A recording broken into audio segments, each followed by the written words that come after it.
ರಾಜ್ಯದಲ್ಲಿ ಮೊದಲ ಪ್ರಾದೇಶಿಕ ಪಕ್ಷ ಕಟ್ಟಿದವರು ದೇವರಾಜ ಅರಸ್. ಸ್ವಲ್ಪ ಮಟ್ಟಿಗಾದರೂ ಯಶಸ್ಸು ಕಂಡವರು ಬಂಗಾರಪ್ಪ. ತಾನಾಗಿ ಬಳಿ ಬಂದ ಅವಕಾಶವನ್ನು ಕೈ ಚೆಲ್ಲಿದ ರಾಜ್ಕುಮಾರ್ ಕೂಡ ಇದ್ದಾರೆ. ಇವರೆಲ್ಲರ ಹಾದಿಯಲ್ಲಿ ಯಡಿಯೂರಪ್ಪ ಹೊಸ ಎಂಟ್ರಿ.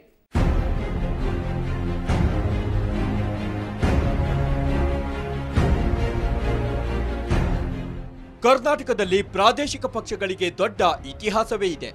ಆದರೆ ನೆರೆಯ ಆಂಧ್ರಪ್ರದೇಶ, ತಮಿಳುನಾಡಿನಲ್ಲಿ ಗೆದ್ದಂತೆ ಇಲ್ಲಿ ಪ್ರಾದೇಶಿಕ ಪಕ್ಷಗಳು ಅಧಿಕಾರದ ಗದ್ದುಗೆ ಹಿಡಿಯಲು ಸಾಧ್ಯವಾಗಿಲ್ಲ.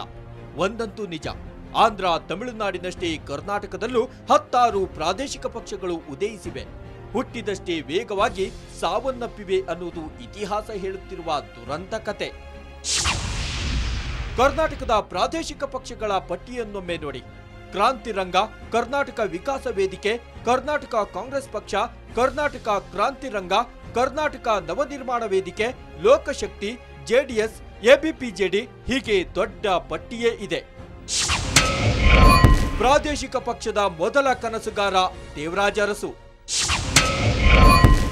ರಾಜ್ಯದ ಮೊದಲ ಪ್ರಾದೇಶಿಕ ಪಕ್ಷ ಅರಸು ಕಾಂಗ್ರೆಸ್. ಕರ್ನಾಟಕ ಕಂಡ ಜನಪ್ರಿಯ ಹಾಗೂ ದಕ್ಷ ಮುಖ್ಯಮಂತ್ರಿಗಳ ಪಟ್ಟಿಯಲ್ಲಿ ಇವತ್ತಿಗೂ ದೇವರಾಜ ಅರಸು ಅವರಿಗೆ ದೊಡ್ಡ ಸ್ಥಾನವಿದೆ. ಕಾಂಗ್ರೆಸ್ನ ಜಾತ್ಯತೀತ ನಿಲುವನ್ನೇ ಇಷ್ಟಪಟ್ಟಿದ್ದ ಅರಸು ಅವರಿಗೆ ಪ್ರಾದೇಶಿಕ ಪಕ್ಷದ ಕನಸೇ ಇರಲಿಲ್ಲ. ಆದರೆ ತಮ್ಮದೇ ಪಕ್ಷದವರ ಚಿತಾವಣೆ ವಿರುದ್ಧ, ಇಂದಿರಾ ಗಾಂಧಿ ತೋರಿದ ತಿರಸ್ಕಾರದ ವಿರುದ್ಧ ಸಿಡಿದೆದ್ದ ದೇವರಾಜ ಅರಸು ಕಟ್ಟಿದ ಪಕ್ಷವೇ ಅರಸು ಕಾಂಗ್ರೆಸ್.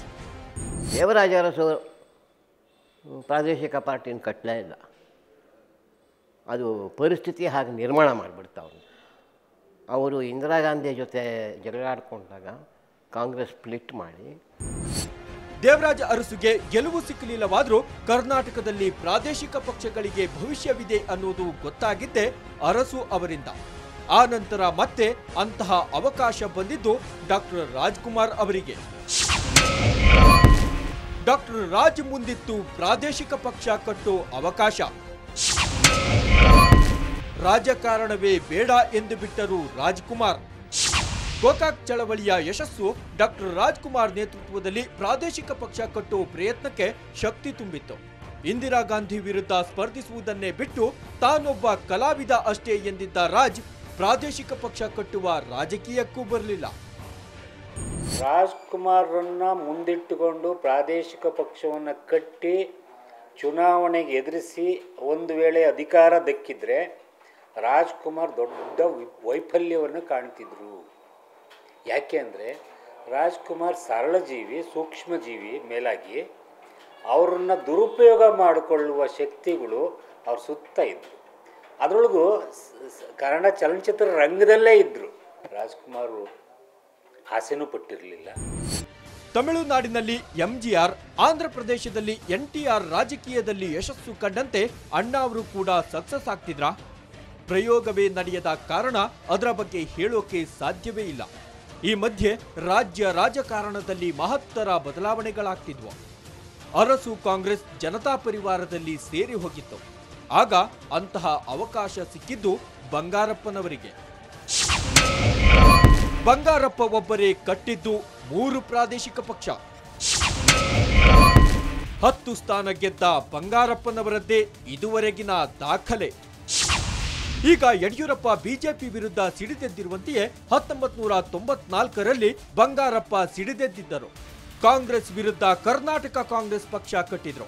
ಅವರು ಕೂಡ ಯಡಿಯೂರಪ್ಪನವರಂತೆಯೇ ಶಿವಮೊಗ್ಗದವರು ಅನ್ನುವುದು ವಿಶೇಷ. ಹಠ, ಮುಂಗೋಪ, ಸ್ನೇಹಿತರನ್ನ ಕೈಬಿಡದ ವಿಶ್ವಾಸ, ಬಂಡುಕೋರತನಗಳಲ್ಲಿ ಇಬ್ಬರಿಗೂ ತುಂಬಾನೇ ಹೋಲಿಕೆಗಳಿವೆ. ಆದರೆ ಯಡಿಯೂರಪ್ಪನವರಿಗೆ ಇರುವ, ಬಂಗಾರಪ್ಪನವರಿಗಿಲ್ಲದೆ ಇದ್ದ ದೊಡ್ಡ ಶಕ್ತಿ ಎಂದ್ರೆ ಅದು ಜಾತಿ ಬಲ. ಇದುವರೆಗಿನ ಇತಿಹಾಸದಲ್ಲಿ ಪಕ್ಷ ಬಿಟ್ಟು ಹೋಗಿ ಹೊಸ ಪಕ್ಷ ಕಟ್ಟಿದವರಲ್ಲಿ ಬಂಗಾರಪ್ಪನವರು 10 ಸೀಟು ಗೆದ್ದಿದ್ದೇ ದಾಖಲೆ. ಅದನ್ನು ಮುರಿಯುವ ಅವಕಾಶ ಸದ್ಯಕ್ಕಂತೂ ಯಡಿಯೂರಪ್ಪನವರಿಗಿದೆ. ದೊಡ್ಡ ಪ್ರಯತ್ನ ಕರ್ನಾಟಕದಲ್ಲಿ ಪ್ರಾದೇಶಿಕ ಪಾರ್ಟಿ ಕಟ್ತೀನಿ ಅಂತ ಹೊರಟಿದ್ರಲ್ಲಿ ಬಂಗಾರಪ್ಪನವ್ರದ್ದೇ ಅತಿ ದೊಡ್ಡ ಪ್ರಯತ್ನ. ಬಂಗಾರಪ್ಪ ಮೊದಲನೇ ಸರ್ತಿ ಕಟ್ಟಿದಾಗ ಚೀಫ್ ಮಿನಿಸ್ಟರ್ ಕೆಲಸ ಹೋಯಿತು ಅಂತ ಕಟ್ಟೋದು. ಅದು ಸಕ್ಸಸ್ ಆಗಲಿಲ್ಲ. ಒಬ್ಬ ಮನುಷ್ಯನಿಗೋಸ್ಕರ ಒಂದು ದೊಡ್ಡ ಪಾರ್ಟಿ ಕಟ್ಟೋದಾದರೆ ಅದಕ್ಕೇನಾದ್ರು ಬೇಕಲ್ಲ ಸಸ್ಟೈನಿಂಗ್ ಫೋರ್ಸ್. ಒಂದು ಸರ್ತಿ ಎಲೆಕ್ಷನಲ್ಲಿ ಮಾತ್ರ ಬಂಗಾರಪ್ಪನವರು 10 ಸೀಟ್ ತೊಗೊಂಡ್ರು ಅವ್ರ ಪಾರ್ಟಿಗೆ.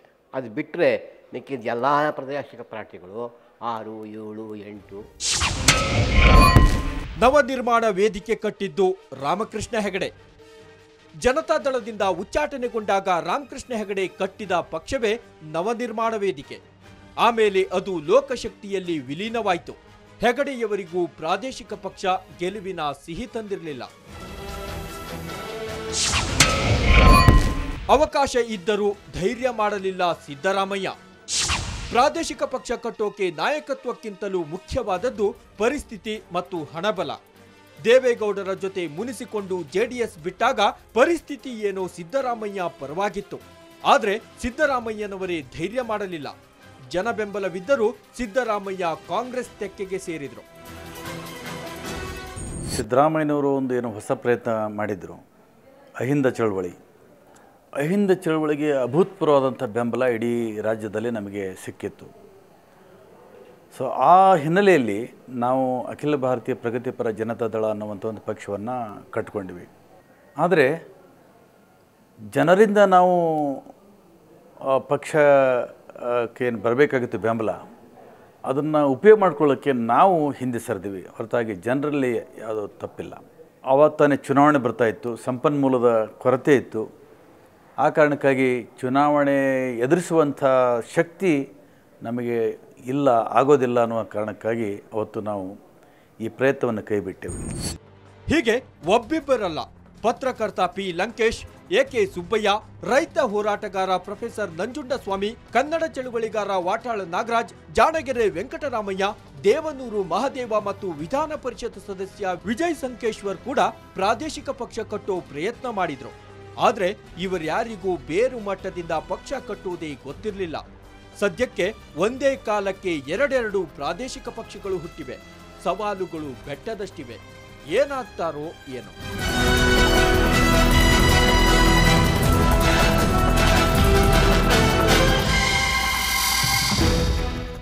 ಇದು ಪಕ್ಷ ಬಿಟ್ಟು ನೋಡಿದವರ, ಕಟ್ಟಿ ನೋಡಿದವರ ಕಥೆ. ನೇರ, ದಿಟ್ಟ, ನಿರಂತರ ಸುದ್ದಿಗಾಗಿ ನೋಡ್ತಾ ಇರಿ ಸುವರ್ಣ ನ್ಯೂಸ್.